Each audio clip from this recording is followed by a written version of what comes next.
One of the most remarkable aspects of the Church of Jesus Christ of Latter-day Saints is its unique history. Throughout the world, great stories from faithful church members have only added to that history. This program shares some of these incredible stories of faith, perseverance, hope, and inspiration. You're listening to Legacy. I'm your host, Nathan Wright.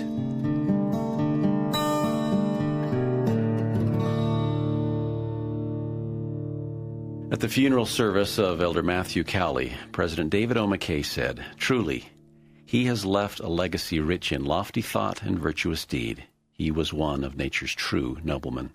Here today to talk about this great man of faith, this faithful servant of the Lord, are Paul and Laurie Stevens, both instrumental in the production of the docudrama Matthew Cowley, Man of Great Faith. Paul and Laurie, thank you for being part of Legacy. Yeah, glad to Please be here. tell our listeners about yourself and what caused you to produce this documentary about Elder Cowley. The reason why I produced this documentary on Matthew Cowley has to do with the fact that Matthew Cowley was very instrumental in the lives of a lot of people. He was a great man of faith, and we did this show because we knew that his life would affect people today with the kinds of things that he did.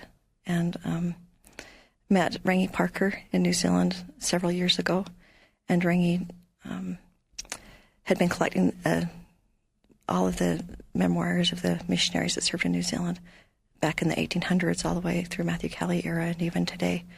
And all of her history that she's collected and gathered needed to be preserved and documented in a certain way. And we felt like doing a show on Matthew Cowley was the best way to begin doing that, documenting. Very good.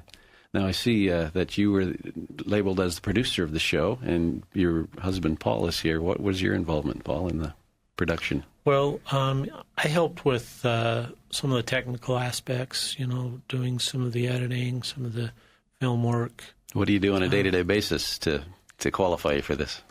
Well, I mean, we've been in this kind of filming industry for about 15 years, and Laurie produced a series of videos on church history as well as the prophets of the church.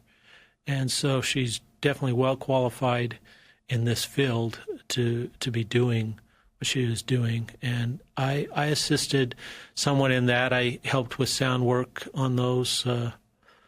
And so I was more of a technical person. She is more of the spiritual side of it, writing, and she did a lot of the editing, and of course she produced and directed them, and then she had her own little film crew as well that she would travel with.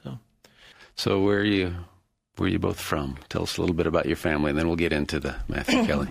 Well, we're both from Ogden. I grew up, born and raised there, and I went to Ogden High School, and we have 2 children, 16 and a 19-year-old daughters.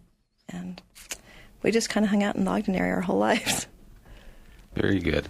So we'll be using, like I said, the documentary as our discussion today, which in a little over an hour covers very well the life of this very remarkable Latter-day apostle.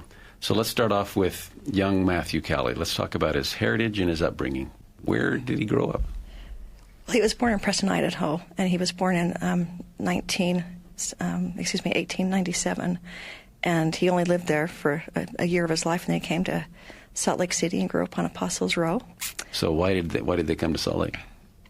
His father, Matthias Cowley, was called as an apostle when he was 2 months old, and so they moved to Salt Lake. Very good. And so you said Apostles Row. What does that mean to somebody who is not familiar with Salt Lake City, perhaps? Apostles Row was across the street from Temple Square, and a lot of the apostles lived on that street. And so the next-door neighbor to the Cowleys was the George Albert Smith family. George Albert Smith was a younger man at the time, but his father was Henry Smith, and he was an apostle as well. So does that mean that Matthew Cowley knew some of these people growing up? Yeah, he knew a lot of them. He was a little bit of a troublemaker in the neighborhood, and they knew him very well because he set somebody's barn on fire as a young man, and he liked to pull pranks in the neighborhood, so people knew Matthew very well. So about how old was Matthew Cowley when he was called on his mission? We all, I think, know that he went to New Zealand, but what was his initial missionary call? Well, I mean, he was called when he was 16, I believe, and didn't leave till he was 17.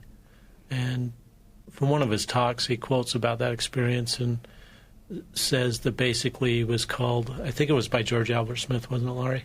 No, it was President Smith, President Joseph F. Smith. Called him. Joseph F. Smith, okay. And who basically said that he needed to get him out of Utah and out of the neighborhood to grow up, basically, and so he said that jokingly, but when he was 16, Matthew's brothers had served missions in Hawaii, and he really wanted to go on a mission when he was 16, and so he asked if he could be called on a mission, and everybody was kind of glad to get him going on his mission, and his first mission call was actually to Hawaii, just like his brothers, and he was really excited about that. But as he was waiting to show one of his good neighbors, Anthony Lund, he was also an apostle. He was coming home one day, and Matthew said, "Look, I got my call.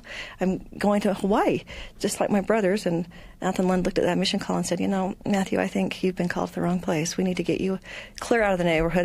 Hawaii's too close for you, and we need to get you out there in the uttermost bounds of the earth." And so he ended up taking the call back to Joseph F. Smith, and he was recalled to New Zealand. And Anthony Lund really felt like he was inspired to tell Matthew that he'd been called to the wrong place. And later on in his life, I think that was very evident that he was supposed to go to New Zealand on his mission.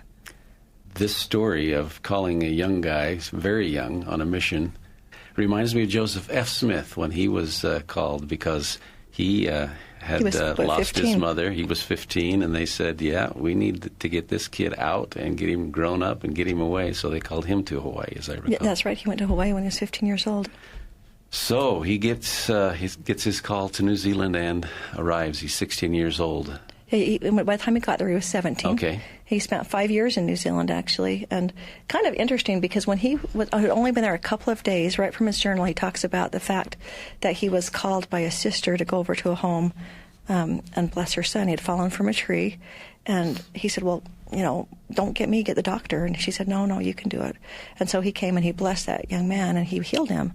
And so right from the very beginning of his mission, he used his faith, and he had faith, and he was able to heal this young lad, and was very close with this young lad and his mom because of this event that took place.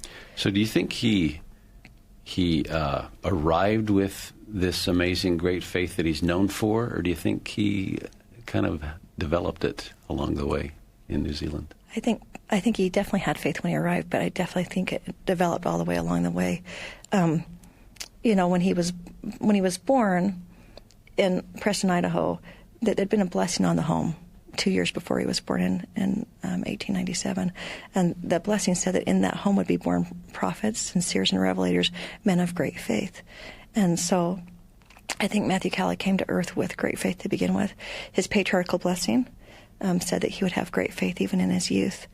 And but as we all know, our faith develops over time as well. And so if we have that seed of faith, then it grows bigger and bigger.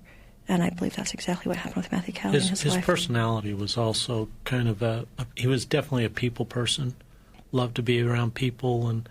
And so I think that kind of, the compassion toward people kind of came through too, and he really wanted to help people. And I think that was what helped him with his faith, I think as evidence that the Maori people helped him with his faith here's a quote from one of his first talks as an apostle, and he said, "You of the isles of the sea, I say unto you, were it not for you, I wouldn't be standing here this day. Were it not for you implanting within the heart of me as a 17-year-old kid your simple faith, your knowledge of God, your demonstration that the veil between God and man can be very, very thin, I wouldn't be standing here today at the hub of Zion speaking to you way down under in this capacity.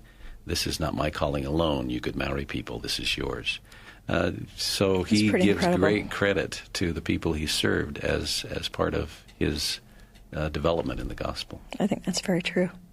What were some of the other well-known and amazing miracles that he happened to be part of in New Zealand? one of the miracles that we actually documented in this show is he healed, and this was later on when he went back as a mission president, but he healed a young man who was blind, and his name, well, he goes by Junior Wanera, and he's still alive today. We interviewed him when we were there, but Junior, as a young baby, was taken to Matthew Cowley to give him a name and a blessing, and as the father handed Elder Cowley this baby, he said, give him a name and a blessing, and oh, by the way, while you're at it, he was born blind, so give him his sight. And Matthew Cowley was taken back by that. But here's this simple faith of a Maori person, just like what you were talking about, the faith of a Maori person that his baby could be healed. And Matthew Cowley realized, I think he was a little bit maybe hesitant at first, and he even says he was hesitant to begin with, but he thought, these people have such great faith, and because of their great faith, I can perform miracles for our Father in heaven through his power. And he did, and he gave this young man his sight. I think another evidence that Elder Cowley's faith grew over the years is when he was there later in his ministry. There was a drought going on, and he was the one who said, let's have the faith. Let's make this happen. And can you tell us about what happened? Yeah, there'd been windstorms and just dust, and it was really, really a bad situation they were in because they hadn't had water or rain for so long. And Matthew Cowley asked the people to get together at a huitau, which is like a conference, a church conference, and he said, let's pray for rain. And they did, and it rained. They got the blessing because of the faith of Matthew Cowley and the faith of the people and the grace of the Lord who gave them that great blessing because of their faith. One of the reasons why we felt like this needed to be done right away is because a lot of these people who actually experienced some of these things that we're talking about are still alive. And Laurie was able to interview Junior Wanera, is also able to, the one who received his sight. She was also able to interview a lot of these young sisters who remember that story of the drought, and they recall it. They were young at the time, of course, but they certainly remember it because it was a great experience, important experience at the time. So going back to young missionary Matthew Cowley, when he arrived, he didn't know the language, and in one of the first meetings he got a calling unbeknownst to him. Tell us about that. That's a great story. He's sitting there in a meeting in Judea, which is his first area in New Zealand, and they sustained him, but he didn't know what was going on, and his sister sitting next to him said, Elder Cowley, do you know what just happened? And he said, no, and she said, well, you were just sustained as a secretary to the Relief Society at the Judea branch. And he thought that was really funny. And he said, well, he decided right then and there he needed to learn the language so that they couldn't do things like that to him without him knowing it. He needed to make sure he knew what was going on. And so how did he go about learning the language? Well, he actually became very, very sick. And for a time he didn't have a companion on his mission. And when he was very sick, he just spent all of his time studying, reading the Book of Mormon in Maori, and the woman that he lived with was an older woman, and he would go he'd go out in the daytime and study and read, and then he'd come in and pronounce words to her and talk to her, and she would correct his language. And not only did he actually learn the language, and really, really well, he learned the language. He learned the classical Maori language is what they would call it, that great orators would use, and so he became a great orator in the Maori language, and the people really respected him and loved him for it. He knew the language better than a lot of the Maoris themselves in the end. And that was one reason that they respected him so very much, Is exactly right. Throughout his life, the government officials would ask him advice, and he did lots of things to help the New Zealand government when he was back there later on as a mission president. So his experience in learning the language, which, didn't come easy, but came, it reminds me of other missionaries who have gone to like we've already talked about, Joseph F. Smith. When he got there, he determined the very same thing. It took him And he got sick as well. And in about 100 days, he said, 3 months or so is when he had the Hawaiian language down.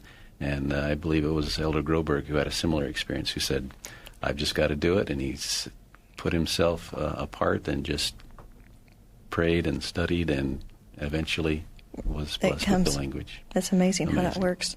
You know that he had that Matthew Cowley definitely had a great intellect because of some of what people say. I mean, he read a book a day during...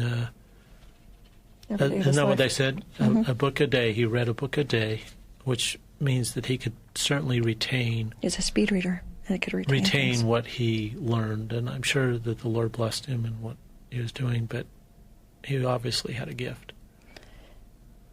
Yeah.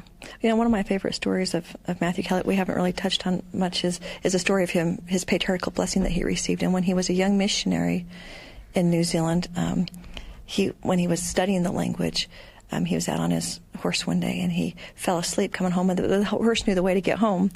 And as he was asleep on the horse, he had a dream about sitting on a man's lap with a long white beard, and he could see somebody's hands being placed on his head, and he wondered about that dream when he woke up and wondered if he'd ever received a patriarchal blessing.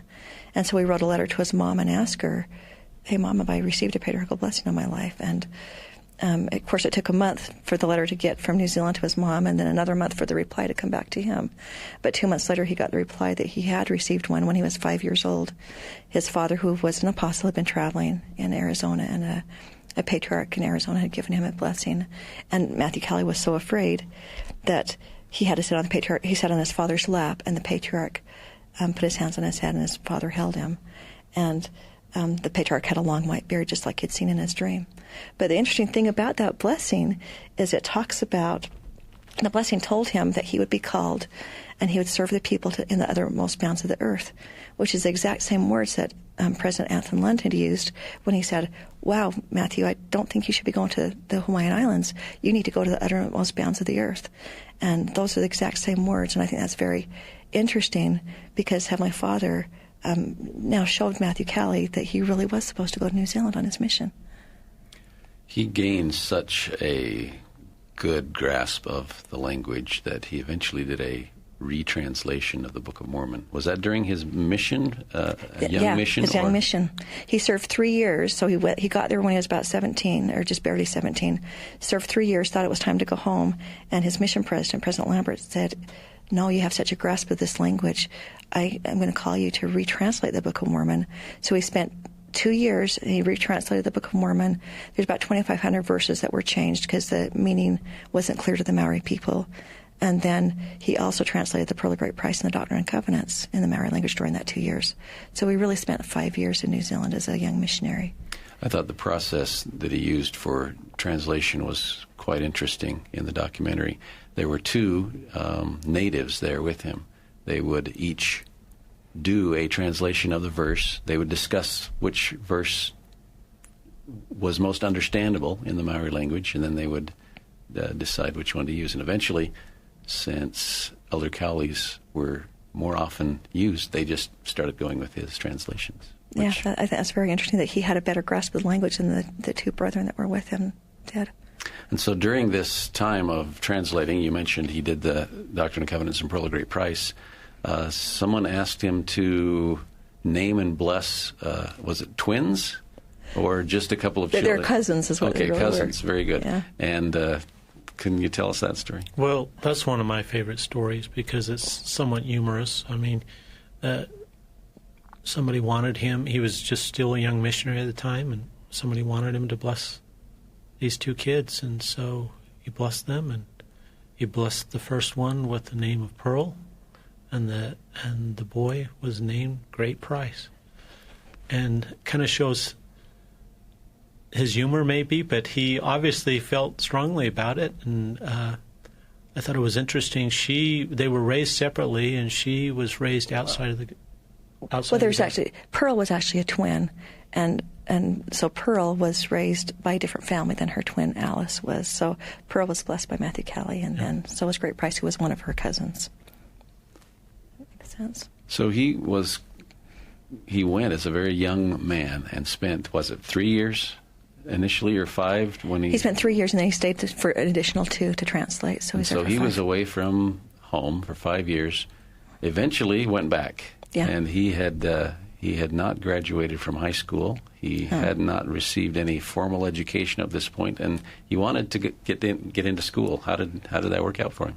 Yeah, I want to go to the University of Utah, and so he went, since he didn't have a high school diploma and he couldn't get into the university without a high school diploma, he went and met individually with every non-LDS professor at the university, there were 39 of them at the time. And after he met with all of them, they all said they'd think about it. And when they got back with him, not only did they grant him a high school diploma and allow him entrance into the university, they gave him 2 years of undergraduate credits. So he entered as a junior. That's exactly right. That's what it sounds like. Pretty awesome. And what did he do with his education? Where did he finally go? And he ended up getting a law degree. He ended up going back to Washington, D.C. to get his law degree. So he finished his undergraduate studies at the University of Utah in 2 years and went back to Washington, D.C. and went to law school. So did he ever, who did he finally meet that he wanted to marry? Well, he met Elva Taylor was her name, and he met her in Utah before he went back to law school, and kind of fell in love with her. But he went away to school, and when he was away, he decided they wrote letters every day, and he decided that she was the one for him, and he finally decided to get married to her and ask her for her hand, and they decided they would get married. As I understand it, they didn't have enough money to get back to the temple to get married, and they wanted to that's a great make story. It happen sooner. What yeah. happened? Well, so because for him to get married in the temple, he'd have to come back to Utah from Washington, D.C., and then get married, and then have both he and Elva go back to Washington, D.C., and that was a problem for them financially. So they decided that she was going to go back to Washington to get married there, and they wouldn't get married in the temple. And yet Matthew Cowley's father heard about that, and he said, that's not going to be a happening thing. And so Matthew said his dad didn't often say a lot, but when he spoke, he knew that was what was going to happen. And his father went to the Lord and asked for the help to be able to help Matthew get married in the temple so they could do it right the first time. And so Matthew came back to Salt Lake, and they were married in the Salt Lake Temple by George Albert Smith, by the way, who had been his Sunday school teacher as a young man. And George Albert Smith plays a lot throughout Matthew Cowley's life, and so he married them in the temple, and then they went back to Washington, D.C. to finish law school. So he finished his school and for a time came back to Utah and was an attorney here. What point was he called again? He was called in, the end of 1937. He was asked in 1937 if he'd like to go back to New Zealand. And he said, if that's what the Lord wants, I'll do whatever the Lord wants. And so in 1938, he and his family, he had one small daughter, well, she was 12 years old at the time. Jewel Cowley was born in 1926, and they went to New Zealand in 1938. And George Albert Smith was accompanied them to get them back to New Zealand at the time. So he was loved as a missionary, but as he came back as a mission president, it seems that it really solidified his standing among the Maoris and his true love for them. There's a phrase, I'm not sure if I'm going to be able to pronounce it correctly, but it's Kia Ngawari. Kingnawari. So anyway, yes, that's. I'm just. But can you describe a little bit about what that means and what kind of philosophy it was to Elder Cowley? That word embodies just the whole spirit of being gentle, being kind, and being true to yourself. And that's what that word means. And Elder Cowley came up with that term, and he's known for that throughout all of New Zealand. They even have bumper stickers that say Kingnawari on it that people have on their cars. But that just embodies the whole spirit of being true to yourself and being kind and gentle to others. And as I also understand, he was rather gentle in his rebukes to try to get people to live correctly.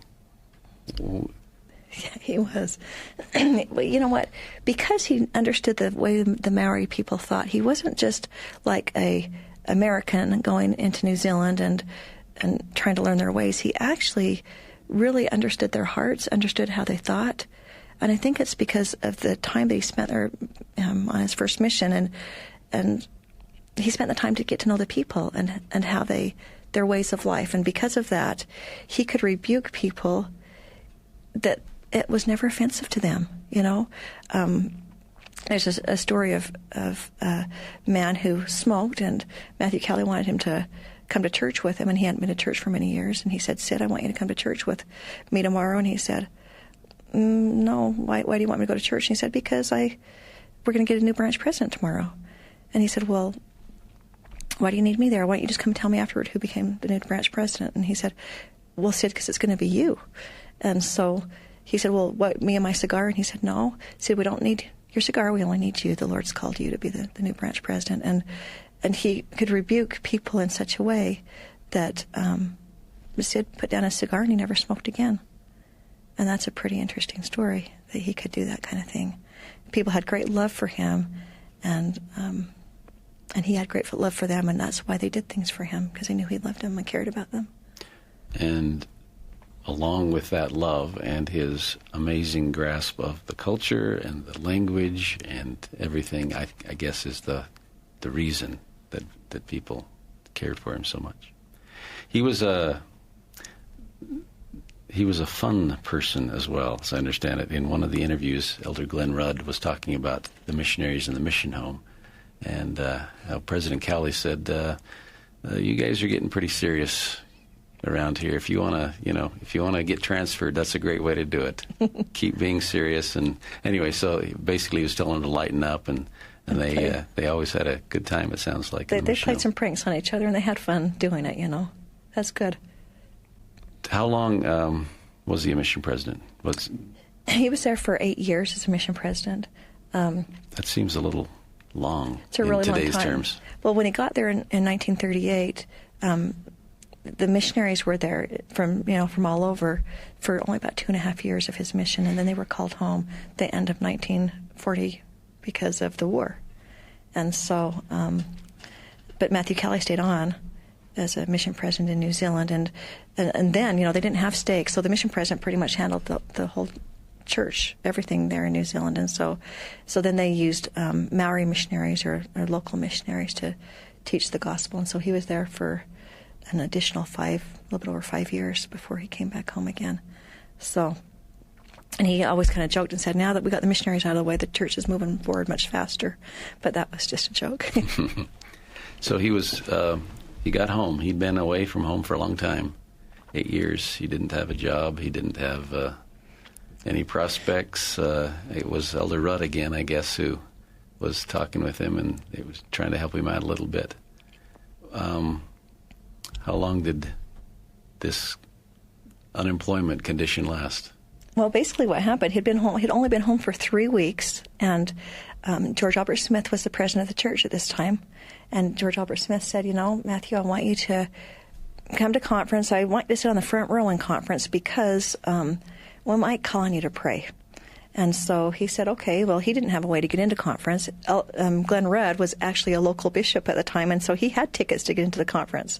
And he could sit with the bishops in the conference, but Matthew Cowley didn't have a way to get in, so he kind of had to talk to the ushers and talk their way in so that Matthew Cowley could sit on the front row.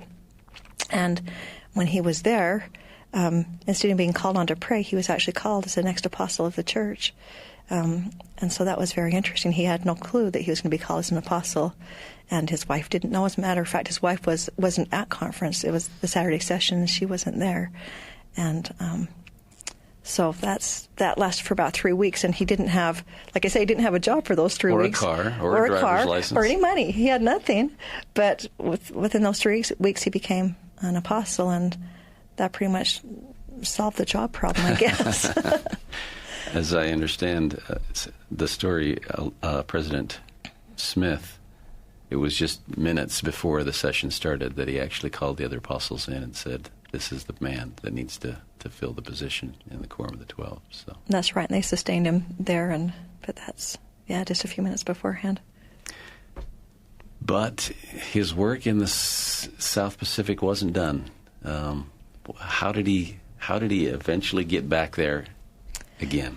Well, the church had he'd been an apostle for about a year. So when 1946, the end of 1946, they called an area presidency of the South Pacific, and Matthew Cowley was called as the president of the South Pacific. And so he went back over there to handle. So it wasn't just actually New Zealand. I mean, he handled Japan and some of the things there. As a matter of fact, he was very instrumental in opening the mission work in Japan. But that's how he got back to New Zealand.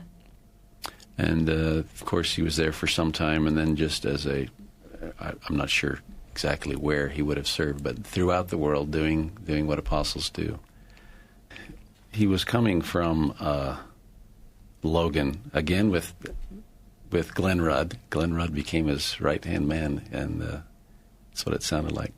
And Elder Cowley was talking about, I'm going to die. I know exactly what time of day I'm going to die. I know the circumstances. And, of course, Elder Rudd says, no, I don't think so. Elder Rudd, I mean, they'd always kind of complain together because they both had headaches. They'd get really bad headaches at the same time. But Elder Rudd said, oh, you're going to be okay now. You're going to be fine. And Matthew Cowley said, no, I know I'm going to die. I know exactly all the circumstances. I know the exact time of the day. And he explained the whole situation of how he was going to die. He said, I just don't know what day it's going to be. But I know it's going to be soon. And so he was called as an apostle in 46, and in December of 53, he was in Los Angeles helping with the Los Angeles temple, and he just basically died in his sleep. Yeah, he did. How old was he? My math isn't great for... He's 56. 56 years old, very, very young. A great loss to the church. And now his son is still alive. We didn't talk about that, but he did adopt a Maori boy when he was right. in New Zealand. Tony, as I recall. Tony Cowley, yeah. And Tony, he was 15 years old when his father died, and then he had some tough times there for quite a while. He ended up going back to New Zealand, and he served a mission as a builder. He helped build Church College and some of the things over there in New Zealand, and then he eventually ended up being in the military, but he's lives in Australia, and he is still alive. The only real Cowley from that nucleus, Matthew and his wife Elva, of course, passed away, and Jewel passed away, and Jewel's husband has passed away, but Tony is still alive. We talked about when he arrived back in the States without money, without a job, without anything else. He served so much and so often. He never really did get a step up financially, did he? No. It was one of the talks you included on the DVD, one of the talk excerpts. He related a story of a 1928 gathering of the greatest business minds and financiers of the world, and how they, could make such a difference in the world of money.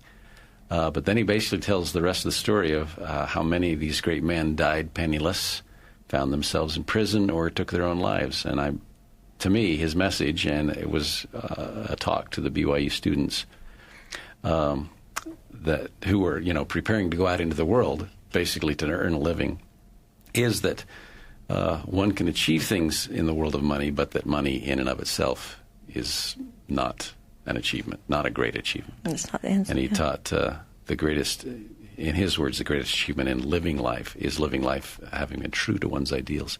And to me, he was a great example of that. Definitely. I mean, he didn't really care about money at all, and he just cared about serving the Lord and doing what he knew he was called to do. And I know his wife even had to work to support herself. She worked as ECMIs for a long time afterward. But money was definitely not one of his things he cared about. Serving the Lord was. One of the greatest things I love about Matthew Cowley, honestly, is his great example of faith and serving the Lord. And that's really what we're here for, is to learn how to serve other people. And by serving others, we become happy. That's how we gain our happiness. And he's taught me a lot about having faith. And throughout this whole production of doing the show on Matthew Cowley, we've had miracle after miracle that happened. And I feel like we did it with no budget, but I feel like the reason why we did it with no budget was because Matthew Cowley, Man of Faith, cannot be done with you have to have faith to do that kind of a thing, you know. And Heavenly Father really has blessed the lives of many, many, many people through the life of Matthew Cowley, not just when he was alive, but today as well. And his life continues to touch others because of his great example and his great love for not only the Maori people, but for people in general. He did a lot of things throughout the church for people as well, you know. He's best known for his love of the Maori people because he spent so many years in New Zealand. But he's a great example to me. He's one of those people I can hardly wait to meet because of his great example of faith and love. It's hard to believe that there is any part of Elder Cowley's ministry that isn't pertinent today. Speaking of, you know, the love, the faith, the example that he showed us. You know, he's very non-judgmental, loved everybody for who they were. And because he loved people for who they were, that's how they could change.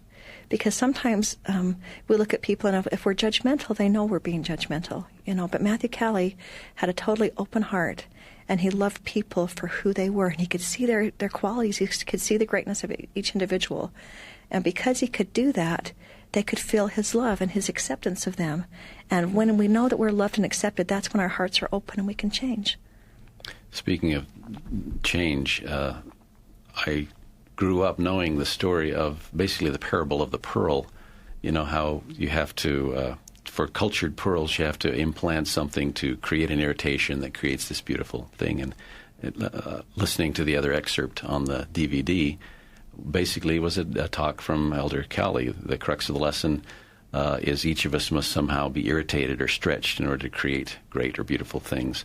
And a quote from that talk, that's the way we accomplish things in this life, is by being narrow-minded about ideas. I thought that was a rather interesting way to put something, quote. Yeah. And it's not hard to see how Elder Cowley practiced that. He was very narrow-minded about the gospel. It was something that he saw what needed to be done, and he was always doing it. The gospel was true no matter what, and whatever it takes to make it happen. That's what he did. And it's kind of funny, he, in one of the other audio bites, he talks about, as an apostle, he wasn't a great administrator.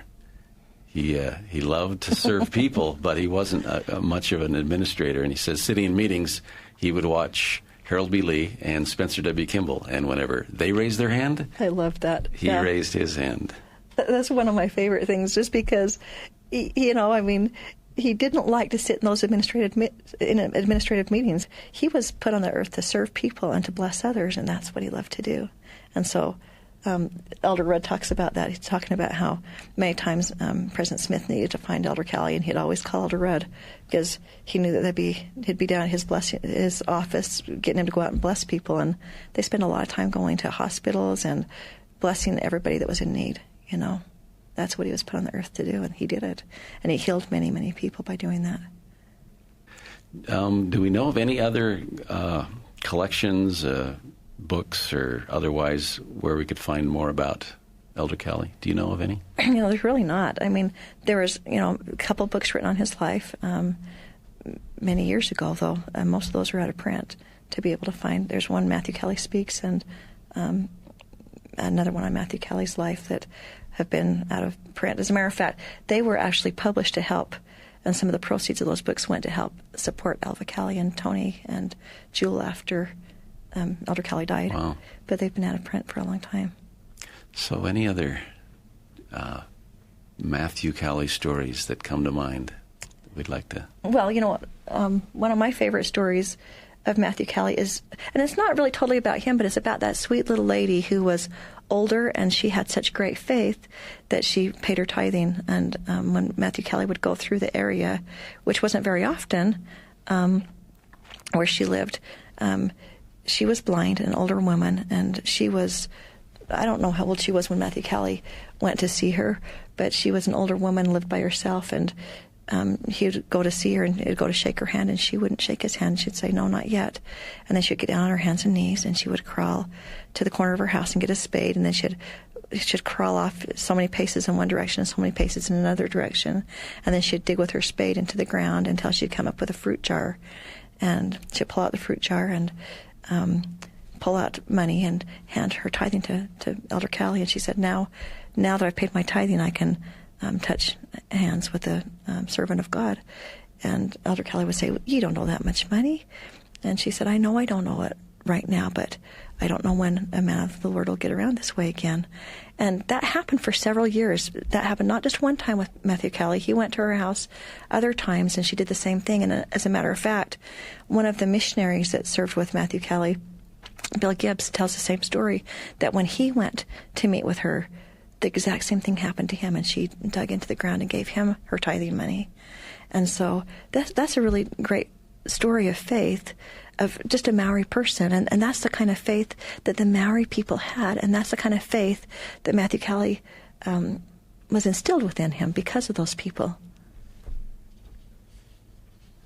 And go ahead, Paul. Well, Laurie had an opportunity to also interview someone that was healed by Matthew Cowley. It was Brother Neil Busk, and he was a young child stricken with polio. In his teens. He was he in his teens? Yeah, yes. A teenager.